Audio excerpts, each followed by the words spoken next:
Okay, so now we've talked about how robots can tell where they are, how robots can tell where their surroundings are.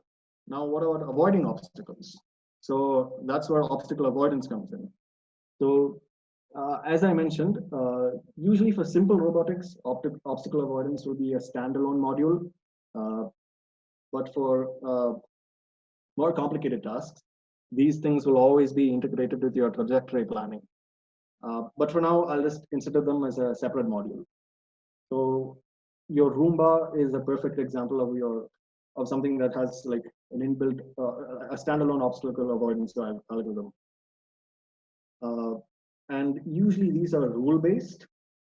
So you can make up your own set of rules that you think make sense, and it'll most likely work out. So this is some set of rules that I've come up with, and I'll sort of show this in the VRUB demo. So you basically read all your sensor data, and you see which sensor shows the minimum value. So suppose your left sensor shows the minimum value, right? Then you try and steer away from the left side. So you actively take a right turn. And if there are no obstacles, then you continue moving along your straight path. So that's like the simplest way of doing an obstacle avoidance implementation. So in fact, I can show that to you right now.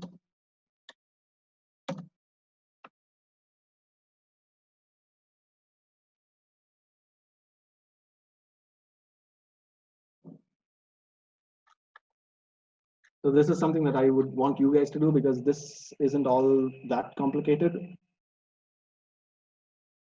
Okay, so I've already loaded up, I've already created a scene, and this environment is pretty simple to replicate. You just have your Pioneer robot, and then you have all these obstacles. So these obstacles are from your primitive shapes, cuboid, and you just have to make sure that all these properties are selected so that they can be picked up by the ultrasonic sensor.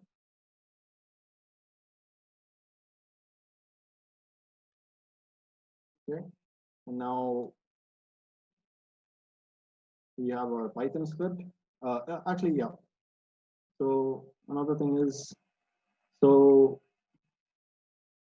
VREP's own Pioneer robot, it has a simple obstacle avoidance script on its own. So it uses something called the Brattenberg algorithm.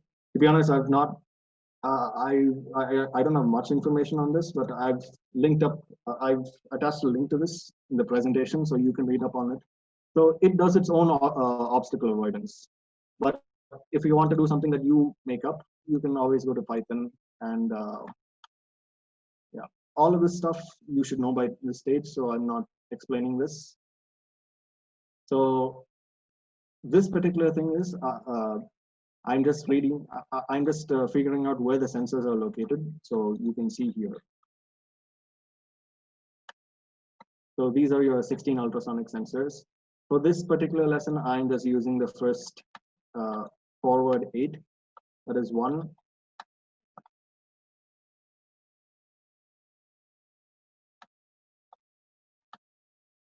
This 2, 3, 4, and yeah, like that till 8. So if you want to make more complex behaviors, you can utilize the back 6, but I'm going to leave that up to you. Okay. And I found out how the orientation of these sensors in this guide right here. So you can basically refer this and see how these sensors are located with respect to the robot's body. And then I basically get a handle for each of the 8 ultrasonic sensors. And then I call the function, the read function once. So remember, any sensor in VREP, you have to invoke the function, this function twice, once to initialize it and once to actually start reading values. So this is just the initialization portion. And this is where this particular flowchart comes in. So you keep reading your ultrasonic sensor values. I've squared them actually so that, you know, smaller values can be more easily distinguished between values that are larger, but there is no need to square them. I feel this is something that people usually do, but there's no need for that. And this particular set of lines of code basically tell you which particular sensor gives you the minimum value. So in this case, it will be I think it'll be sensor 1.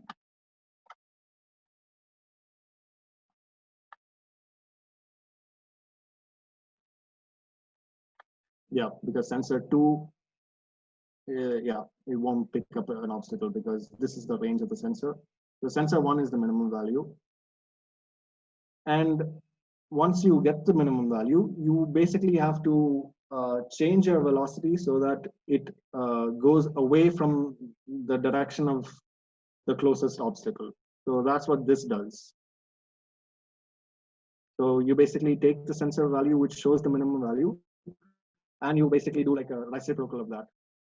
So that, and then you add that to your two wheel velocities.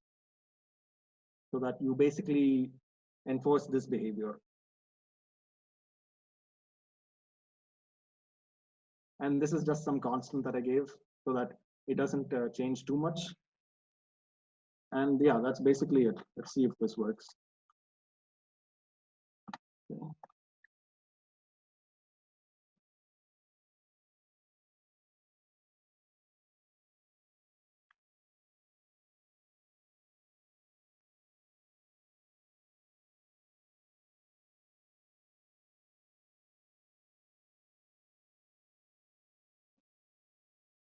So you can see it immediately moved away from that wall.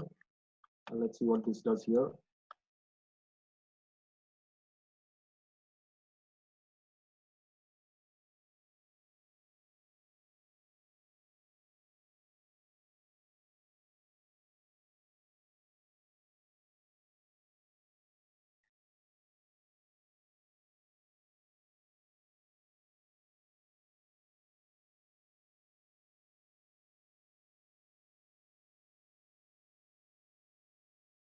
I've just run this for 40 seconds, so it should be done in another, yeah, 5 seconds.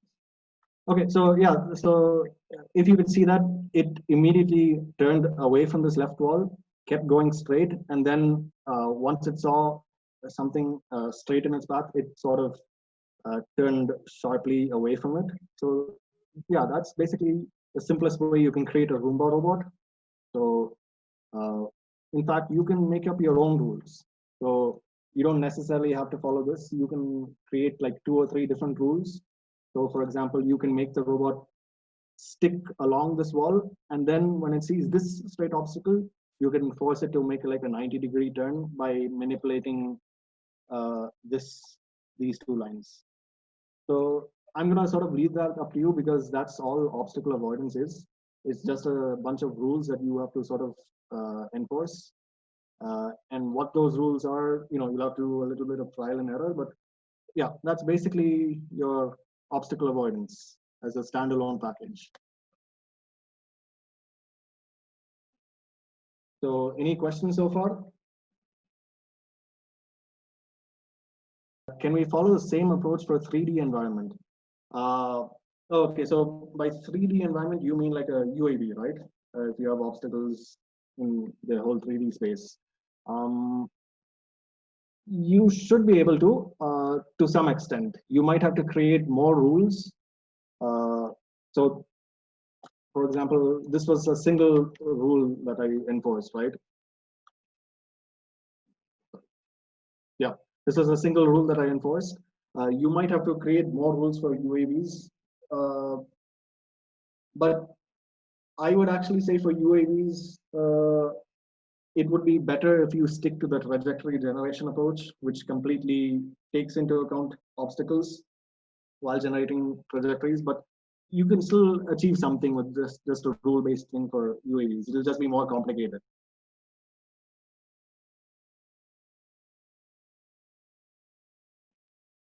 And yeah, you actually brought up a good point. Uh, so all these things that I'm talking about today, right? There are certain things that will change for depending on what robot you have and what sensors you also have. Uh, Obviously, even if you're doing path planning for a UAV, all of these things will exist, but the certain fine details among them will change.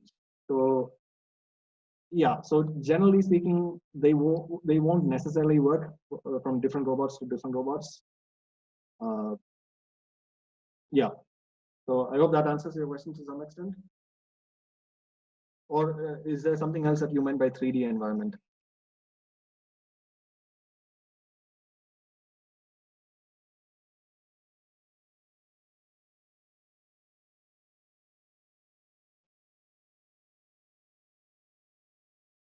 Okay, yeah.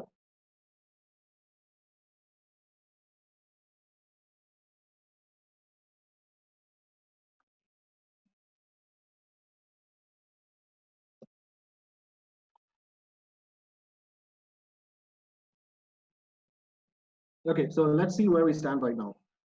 We've sort of talked about localization, where determining where the robot is. We talked about mapping a little bit. We've talked about obstacle avoidance also. Uh, so now let's move on to the most complicated part of uh, navigation, and that is trajectory planning.